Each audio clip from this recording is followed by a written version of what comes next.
não montar um repertório. Quinto erro. O que eu quero dizer com não montar um repertório? Imagine o seguinte, você recebe, tá, a grade de apresentações. Vou dar um exemplo aqui. Você vai ter uma apresentação por mês com orquestra, tá? Você vai ficar repetindo a mesma apresentação todos os meses? Nós vamos tocar Primavera de Handel, Primavera de Vivaldi, o Aleluia de Handel, Brandenburgo do Bar e o concerto tal do Tchaikovsky, barroco e romantismo. Legal, né? Vamos lá. Aí na segunda apresentação, no mês de fevereiro, a mesma coisa. Terceira, você não vai ter público, a orquestra vai cansar, os músicos mais empenhados, são aqueles que estudam mais, vão embora, porque nós já falamos, né? Nas orquestras de aprendizado, nas orquestras amadoras, principalmente orquestra de igreja, orquestra que a intenção não é ser uma orquestra profissional. Você tem ali os músicos que estão muito no início, no geral a maioria que é intermediário e um ou outro mais avançado, normalmente os chefes de naipe, os espalas, né? Inclusive uma curiosidade, algumas orquestras fazem testes e avaliações separados para chefe de naipe. E se você tem essa curiosidade de saber como funciona o teste para uma orquestra sinfônica, deixe a pergunta que eu posso fazer um vídeo falando só como um maestro avalia os músicos na hora do teste. Voltando para o repertório. Então, é interessante que você monte um programa para a sua orquestra ao longo destes 12 meses. E aí você vai analisar, este mês eu tenho tantos ensaios, eu vou montar, a gente vai tocar tal peça. E esse programa, em geral, ele vai fazer sentido, né, esse ciclo. Por que ele vai fazer sentido? Porque os músicos têm que aprender com esse programa. E normalmente eles têm nível progressivo de dificuldade.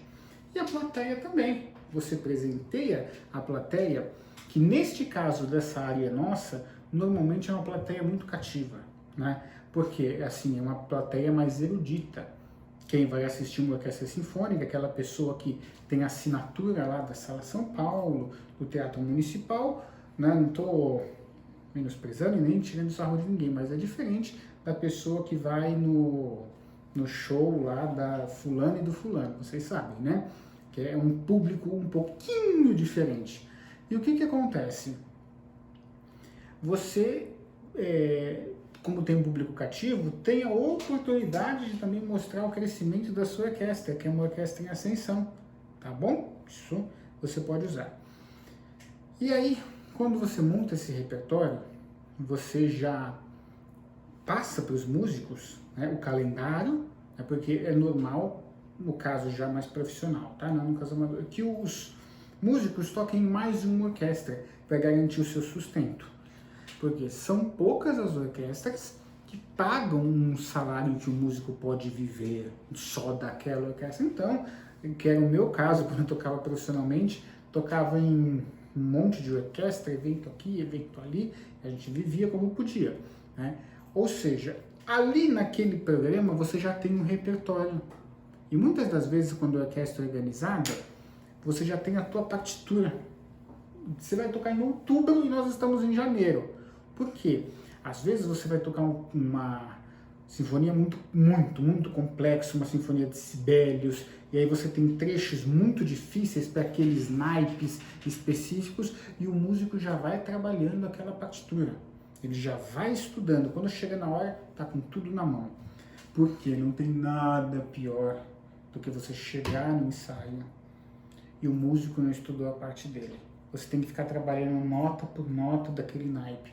O ensaio não é para estudar nota, o ensaio é para ajuntar os grupos. Você vai conseguir fundir os primeiros violinos entre si, depois eles com segundos, com viola, com cello, com contrabaixo, tá? E aí você vai conseguir fazer aquilo soar como uma orquestra só, tá bom?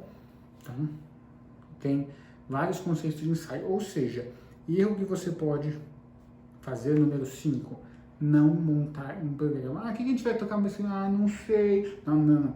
Você Se você rege uma orquestra, você tem que ter o programa. Ah, mas a minha orquestra é da igreja, né? Eu não consigo controlar a partitura que a gente vai tocar, porque tem os cânticos, louvores, eles são entoados aleatoriamente.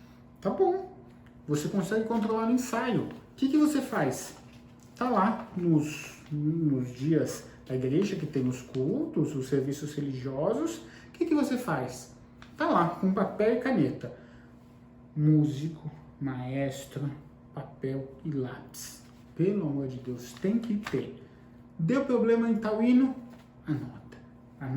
Anota o hino e o problema. Anota a partitura e o problema, o louvor e o problema. E aí, o que você vai fazer? No dia do ensaio, você já chega lá no ensaio. Pessoal, vamos lá. O que a gente vai fazer aqui? Nós vamos, não vou ficar aqui, chama tal, eu quero tocar tal melodia. Não. Nós vamos consertar as partituras, os hinos, os louvores que deram problema nos cultos. É para isso que serve o ensaio, tá? É para isso que serve o ensaio. Por favor, o nome é ensaio, é para ensaiar, tá? É sua função, regente, maestro, é seu dever, tá? Ou seja, não montar um repertório. Ó, eu disse não montar um repertório, eu não disse nem montar um ensaio, tá? Montar um ensaio é outra coisa. Ensaio você vai montar depois que você tem o repertório.